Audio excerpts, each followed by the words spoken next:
घोषणा, वादा निभाया तो करीब 91 लाख लोगों को ये टीका होगा फ्री। प्रदेश में कोरोना का कहर जारी, कोरोना के 13,834 नए मामले आए सामने। पिछले 24 घंटे में 175 लोगों की हुई मौत। प्रदेश में अब कलेक्टर खरीद सकेंगे रेमडेसिविर इंजेक्शन और दवाएं। बालोद मुंगेली में बनेंगे RT-PCR lab, CM Bhupesh Baghel ने दिए निर्देश। कोरोना प्रबंध पर नए निर्देश, अब छत्तीसगढ़ में संक्रमित मरीजों के दरवाजे पर पोस्टर नहीं लगेंगे, पेन से लिखे जाएंगे सकारात्मक और प्रेरणादायी नारे।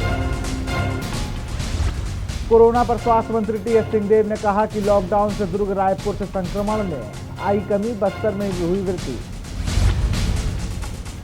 केंद्रीय राज्य मंत्री रेणुका सिंह का बयान, कहा कोरोना से लड़ने के राज्य सरकार को जितना पैसा चाहिए मिलेगा, लेकिन ईमानदारी से करे काम।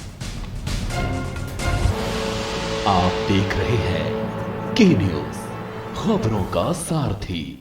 अब रुक करते हैं छत्तीसगढ़ की खबरों का। दंतेवाड़ा में कई बड़ी नक्सली वारदातों में शामिल दुर्दांत नक्सली कोसा को फोर्स के जवानों ने ढेर कर दिया है। जवानों ने आज तड़के विशेष अभियान के तहत नक्सलियों के गढ़ में घुसकर यह सफलता हासिल की। मुठभेड़ में जवानों ने 5 लाख रुपए के इनामी नक्सली को मार गिराया। मुठभेड़ के बाद जवानों ने मौके पर से नक्सली का शव और हथियार समेत अन्य सामान को बरामद किया है। दंतेवाड़ा एसपी डॉक्टर अभिषेक पल्लव ने बताया कि मुखबिर से नक्सलियों की मौजूदगी की सूचना मिलने के बाद डीआरजी के जवान को अरनपुर थाना क्षेत्र के नीलवाला के जंगलों में रवाना किया गया था। इसी बीच नक्सलियों ने जवानों पर फायरिंग शुरू कर दी। हमला होते देख जवानों ने मोर्चा संभालते हुए जवाबी कार्रवाई की। घंटे भर चली मुठभेड़ के बाद भारी पड़ते देख नक्सली फरार हो गए। लगातार सूचना आ रही थी कि मलांगी एरिया कमेटी के नक्सलियों द्वारा रोड काटा जा रहा है, ग्रामीणों को परेशान किया जा रहा है, उनसे वसूली की जा रही है। इस सूचना पे कल रात में दंतेवाड़ा से डीआरजी टीमें लॉन्च की गई थी। आज सुबह तड़के 6 बजे जो है मलांगी एरिया कमेटी के नक्सलियों के साथ करीब 15-20 मिनट फायरिंग चली, जिसके बाद सर्चिंग में एक पुरुष माओवादी का शरीर हमने रिकवर किया।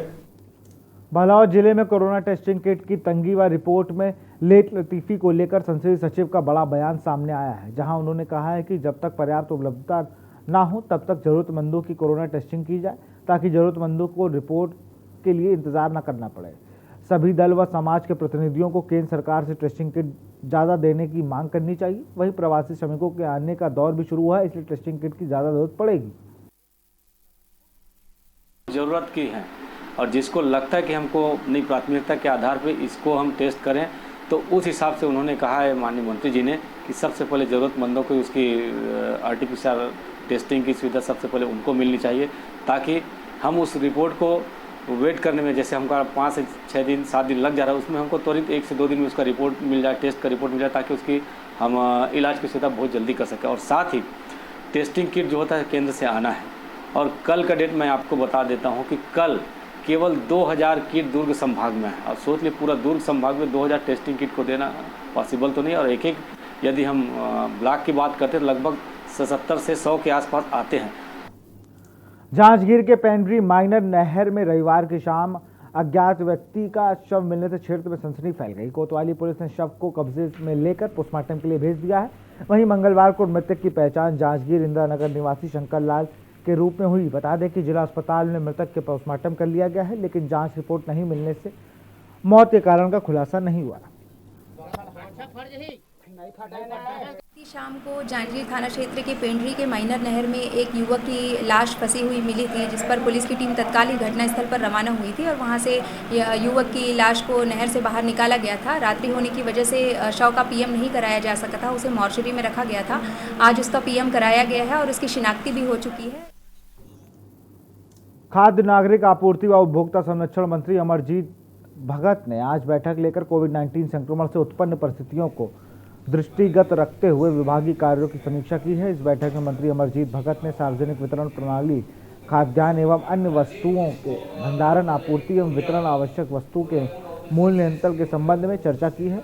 वह आपदा काल में कालाबाजारी, जमाखोरी, मुनाफाखोरी से बेहद नाखुश थे। उन्होंने इस मामले को सख्ती से निपटने के निर्देश भी दिए, अधिकारियों को दिए और साथ ही उन्होंने खाद्य विभाग के संचालक को निर्देशित करते हुए कहा है कि आवश्यक वस्तुओं को अधिक दाम पर बेचे जाने पर सख्त कार्रवाई करें।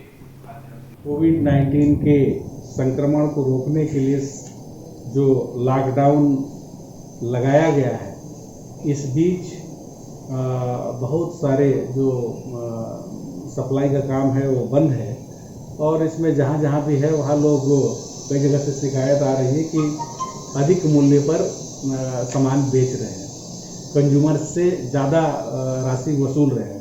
तो जितना निर्धारित मूल्य है उससे अगर कोई भी ज़्यादा वसूली करेगा, निर्धारित दाम से ज़्यादा में सामान बेचेगा तो उनके खिलाफ सख्त कार्रवाई होगी। फिलहाल इस बुलेटिन में इतना ही। देखते रहिए के न्यूज़ इंडिया। नमस्कार।